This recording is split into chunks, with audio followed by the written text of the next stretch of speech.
सहज ही अपनी ओर हम चले वतन की ओर।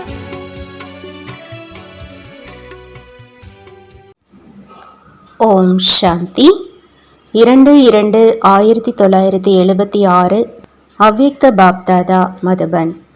வாணியின் தலைப்பு பக்தர்கள் மற்றும் பாண்டவர்களின் வரவு செலவு கணக்கு. இன்று பாப்தாதா தன்னுடைய 3 விதமான குழந்தைகளின் வரவு செலவு கணக்கை பார்த்து கொண்டிருந்தார். 3 விதமானவர்கள் யார்?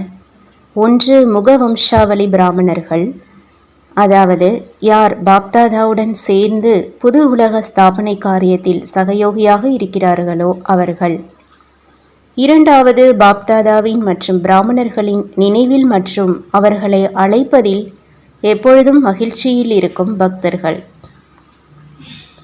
3வது பழைய உலகை மாற்றம் செய்வதற்காக பொறுப்பாகி இருக்கும் யாதவர்கள். இந்த மூவரின் சம்பந்தத்தினால் ஸ்தாபனையின் காரியம் நிறைவடைய வேண்டும். எனவே மூவர்களின் காரியத்தின் கணக்கை பார்த்து கொண்டிருந்தோம். அப்படி என்ன பார்த்தோம்? காரியத்திற்காக பொறுப்பாளர் ஆகியிருக்கும் 3 விதமான குழந்தைகளும் அவரவர்களின் காரியத்தில் ஈடுபட்டு கொண்டோ அவசியம் இருந்தார்கள். ஆனால் 3 காரியம் செய்பவர்களின் காரியத்தில் எதுவரை மிக அதிக தீவிரம் வரவில்லையோ அதுவரை முடிவு ஏற்பட முடியாது. ஏனென்றால் முடிவின் அடையாளம் மிக அதிக தீவிரமாக இருப்பது. மூவரிலும் காரியத்தின் ஃபோர்ஸ் இருக்கிறது. ஆனால் முழுமையான ஃபோர்ஸ் தான் காரியத்தின் கோர்ஸை, அதாவது செயல்பாடுகளை முடிவடைய செய்யும். பக்தர்களின் கணக்கில் பக்தியின் அற்பகால பலனாக பக்தர்களுக்கு என்ன கிடைக்கிறதோ அதில் 75% பக்தர்கள் தன்னுடைய பெயர் புகழ் மரியாதைக்காக மட்டும் சுயநல சொரூபத்தின் பக்தர்கள் ஆவார்கள். எனவே அவர்கள் செய்யும் காரியத்தின் பலனின் கணக்கு முடிவடைந்து இருக்கிறது. தந்தைக்கு பலன் கொடுப்பதற்கான அவசியம் இல்லை. மீதம் இருக்கும் 25% பக்தர்கள் வரிசை கிரமமான ஈடுபாட்டின் பிரகாரம் பக்தி செய்து கொண்டிருக்கிறார்கள். அவர்களுடைய பக்தியின் பலன் இதே பழைய உலகத்தில் பிராப்தியாக வேண்டும். ஏனென்றால் பக்தியின் கணக்கு இப்பொழுது அரைக்கல்பத்திற்காக முடிவடைய வேண்டும்.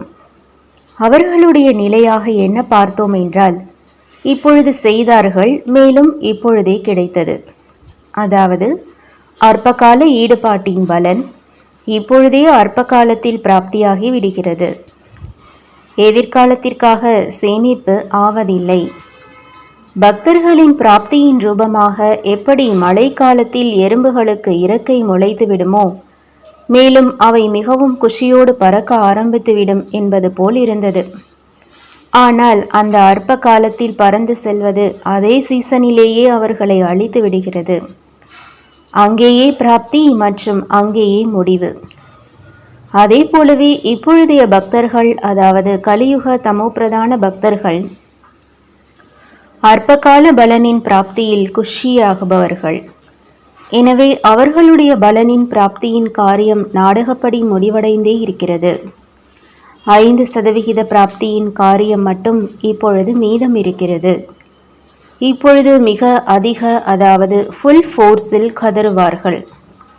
அதிலேயும் விசேஷமாக சக்திகளை வரதானம் கொடுங்கள், சக்தி கொடுங்கள், துணிச்சல் மற்றும் தைரியத்தை கொடுங்கள் என்று அழைப்பார்கள்.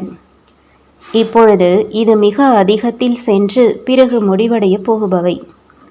அப்படி பக்தர்களின் கணக்கின் பதிவேடு முடிந்தே இருக்கிறது. மேலும் கொஞ்சம் இருப்பதும் இப்பொழுது காரியம் செய்தார்கள் மற்றும் உடனே பலன் கிடைத்தது என்ற ரூபத்தில் முடிவடைந்தே விடும். இதுதான் பக்தர்களின் செய்தி. இரண்டாவது யாதவ சேனையின் செய்தி. அவர்களுடைய கணக்கில் என்ன பார்த்தோம்? ஒவ்வொரு அடியிலும் பல கேள்விக்குறிகளை பார்த்தோம். வேகத்தை அதிகரிப்பதற்காக சாதக பறவைக்கு சமமானவர்களை அதிகமாக பார்த்தோம். ஆனால் எவ்வளவு வேகத்தை அதிகரித்தாலும் அந்த அளவே கேள்விக்குறியின் சுவர் அடிக்கடி வரும் காரணத்தினால் வேகத்தை அதிகப்படுத்த முடிவதில்லை. கேள்விக்குறி எது? ஒன்றோ தொடங்குவது யார், நான் செய்வதா அல்லது அவர்கள் செய்வார்களா? இரண்டாவது, இப்பொழுது செய்யவா அல்லது எப்பொழுது செய்வது? மூன்றாவது, இதனுடைய ரிசல்ட்டாக என்ன இருக்கும்? இந்த நேரம் கோப அக்னி சுடர்விட்டு எரிகிறது, பிறகு எப்பொழுதாவது என்னவாகும் என்ற எண்ணம் என்ற நீர்த்துளிகள் அக்னியை சீத்தளமாக்கி விடுகிறது. நான்காவது கேள்வி, இவை அனைத்தையும் செய்விப்பவர் யார்? தூண்டுதல் செய்விப்பவர் யார்? இதில் குழப்பமடைந்து விடுகிறார்கள். அதனுடைய நிலைமையாக என்ன பார்த்தோம்?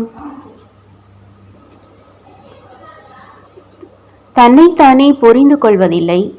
மிக தெளிவான நிலை மற்றும் உணர்ச்சி வசப்படுதல், இந்த இரண்டு விதமான எண்ணத்தில் இருக்கிறார்கள். எனவே தன்மேலேயே குழப்பமடைந்து விடுகிறார்கள். ஏகாந்தவாசியாக ஆக விரும்புகிறார்கள். ஆனால் புத்தி ஒருநிலைப்படுவதில்லை. எனவே அடிக்கடி உணர்ச்சி வசப்படுதலில் வந்து விடுகிறார்கள். மிக வேகமாக திட்டம் போடுகிறார்கள். முழு ஏற்பாடுகளையும் செய்கிறார்கள். நேரம், படை, ஆயுதம் மற்றும் இடம் அனைத்தையும் முடிவு செய்து விடுகிறார்கள். இப்பொழுதே நடந்துவிடும் என்று அப்படியும் நினைக்கிறார்கள். மிக வேகமாக ஏற்பாடுகள் செய்வதில் இருக்கிறார்கள். ஆனால் நடைமுறையில் கடைசி நேரத்தில் குழப்பம் என்ற சிக்னல் போடப்பட்டு விடுகிறது. எனவே அவர்களுடைய தயார் செய்வதில் தூண்டுதல் செய்பவரின் தூண்டுதலின் ஒரு வினாடிக்கான வித்தியாசம் இருக்கிறது.